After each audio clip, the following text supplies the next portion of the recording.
My message for January 4th, 2019 starts right now.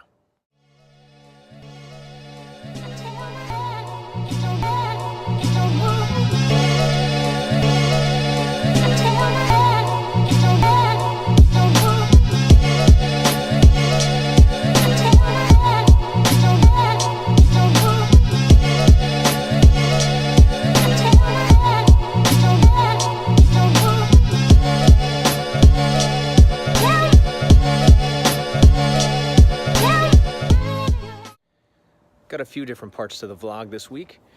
One of them is going to be introducing you to one of our new coaches, Alex. She'll be talking about her experiences in CrossFit and how she found her way to us.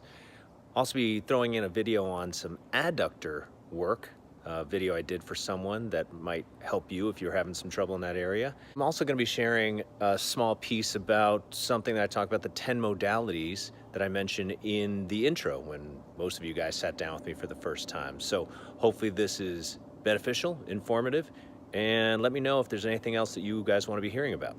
So when new folks come and sit down with me, I break our program into these 4 pillars. This might sound familiar to most of you guys, but some of you might have forgotten. The first pillar that I talk about is one of the things that separate us from other fitness programs out there. It's the human modality list. CrossFit has broken them down into 10 areas, and they're actually stolen from the Dynamax Medicine Ball Company, interestingly enough, which Greg Glassman freely admits that he stole, and it makes a lot of sense. Speed, strength, agility, accuracy, balance, coordination, stamina, endurance, flexibility, and power are the 10 human modalities that need to have their boxes checked, really in order for it to be moving the metabolic needle, in order for that workout to quote unquote count. So it's something to keep in mind. It's something that we use as a foundational part of our program as well as CrossFit. And if you have any questions about it, ask any of our coaches. They feel free to question what those 10 mean, and we'll break them all down for you, okay? Hopefully that's helpful. Please introduce yourself. I'm Alex. I'm 38, from the Bay Area. Originally grew up in Berkeley and Oakland. Went to Berkeley High School and went to San Francisco State briefly, UC Berkeley briefly. Didn't really find my way in terms of fitness until I joined the military in 1998, and then got deployed in 2003. Spent some time in the military, got out in 2007 in active ready reserve till 2011, then moved to Canada, which I fell in love with CrossFit, and kind of been at it ever since. Fantastic. Yeah. How long have you been coaching? Been coaching about 7 years. Got my level 1 in 2002. Just did my re-certification for my level 1, hoping to get my level 2 eventually. Was going to school on Vancouver Island for sport health and physical education. So have a pretty solid, although still learning, exercise science background. So always willing to learn more about the body and how fitness helps and preventing disease, hopefully, and expanding on that, and got into a master's program at Dominican for occupational therapy, hopefully to help those who can't move again, because movement is freedom and independence. So yeah, a little bit more about that. What is your overall view, your overview, if you will, of being a coach?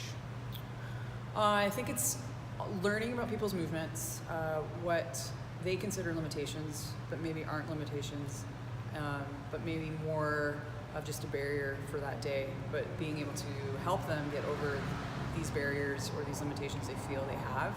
And that can be anything from they feel like they can't go for a hike, or they can't do CrossFit, or they can't participate in some sort of run, like a half marathon, but being able to show them and prove to them that with a little bit of time and effort and hard work, obviously, that anything is possible, and that just making strides towards moving in general will get them to that goal eventually. Awesome. That's all I need. Perfect. Good job.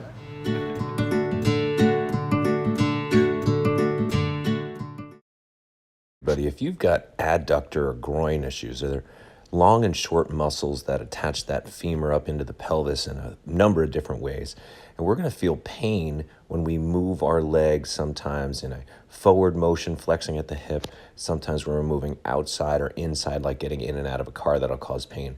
So we want to break that tissue up a little bit with the lacrosse ball up real high up in that groin, getting down on top of it and grinding away for the shortest of those adductor muscles. The other thing that we want to do is move that ball a little bit lower into the longer muscle, and then try to roll that leg with your foot turned out and grind into that area as well. You'll have to break through that teardrop quad muscle that's attached to that knee as well, so you might feel some knee pain while you're doing it. And then if you can get a short band and tie it around a doorknob, wrap that thing around your knee, just working 10, 12, 15 very slow reps. It's all about not being explosive. Another thing you can do is some stabilizing exercises on that couch, lifting that bottom foot off the floor if you can, just keeping that adductor flexed as much as possible, holding it for 30, 40 seconds at a time. If you're in the gym and you can use that rig-mounted ball, roll that sucker up and down, trying to break up that tissue, get blood flow in there as well, trying to get as high up into that adductor as you can, trying to hit the hottest spots as much as possible. And also if you can, once again, get into that high point and flex the leg, that would help a lot. Good luck.